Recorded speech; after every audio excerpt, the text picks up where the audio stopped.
YouTube, man, what's up with it, man? Welcome back to another video. And as y'all could tell by the title, it says, if you're 18, should you be investing? Man, that's a great question. So, like, listen, I'm not gonna lie. If you haven't had it set up to where, you know what I'm saying, your parents made you like in a custodial account, or if you already had like an inheritance or something like that, and you're broke, I don't think that you should be investing. If you're broke, you should not be investing. My advice is to put your head down, work, and then create some income, and then start investing. Man, if y'all don't know me, welcome. My name's Elijah. I come on here give financial motivation, financial advice, and things of that nature, man. But yeah, man, welcome to the channel. Make sure you subscribe, like, comment, and yeah, we're gonna get straight to it, man. But yeah, man, so like I said before, if you're broke, you should not be investing.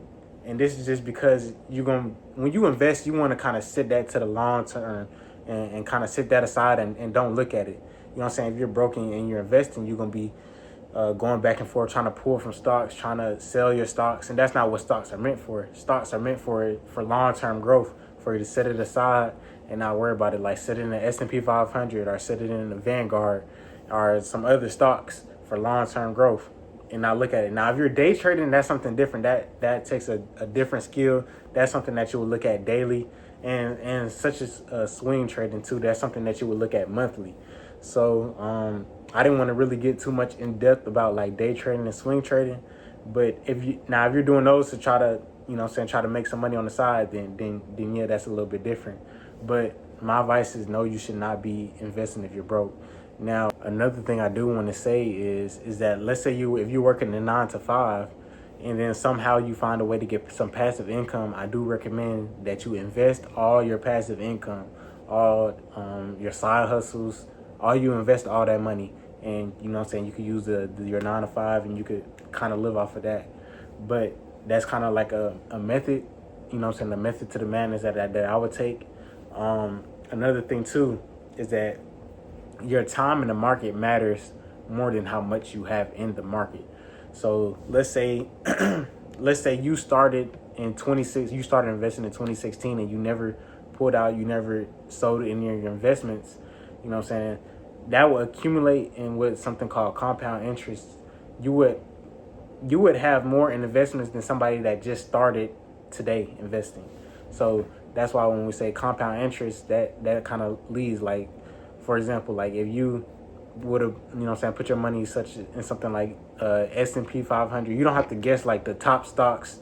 That's why you do that. You don't want to have to guess like the stocks that are going to do like 100x, 10x within the next couple months. If you just, you know what I'm saying, put it like in the safe S&P 500, a safe index fund or something like that, that eliminates the risk. You know what I'm saying? But some people like to be more risk reward with their portfolio. You know what I'm saying? Like they will probably put like three ETFs, and then like 4 maybe tech stocks that they know are going to kind of grow in the future.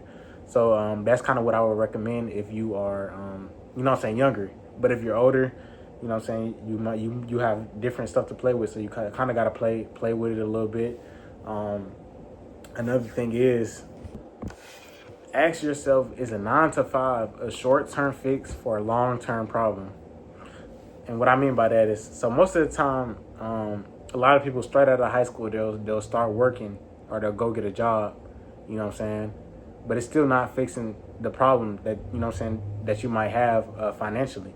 You know what I'm saying? And that's because you're not taking a step back to think really, like, you know what I'm saying, what's my purpose, or what do I feel like, you know what I'm saying, satisfies me, and how can I monetize from it? You know what I'm saying? Instead of just kind of, you know what I'm saying, botting yourself out. That's what I call it. You know what I'm saying? You're just becoming a bot if you just go straight, you know what I'm saying, straight into the workforce. Nothing's wrong with working, don't get me wrong, but you still need to find yourself and find what you like to do, you know what I'm saying, and how can you make money from it. So that's why I say, is that a short-term fix for a long-term problem? In most cases it is, because, you know what I'm saying, you still work a 9 to 5, you know what I'm saying, you still spend your check. Now what, you know what I'm saying, you got to keep doing the cycle. So, you know what I'm saying, if you really want, you know what I'm saying, to fix the problem, you need to get educated on the problem. So find out what do you need to do to get educated. If you need to read books, you know what I'm saying, watch shows, watch educational videos, do so. But yeah, the last thing I kind of want to leave y'all off in this video, I don't want to hold y'all too long. While I don't believe that you should be investing if you're broke, I do believe that you should have a high yield savings account. I don't believe that you should be just letting your money sit in your regular account just because the fact that if it is, it's losing money, it's losing value, and it's losing all. You're basically losing the value of it just sitting there.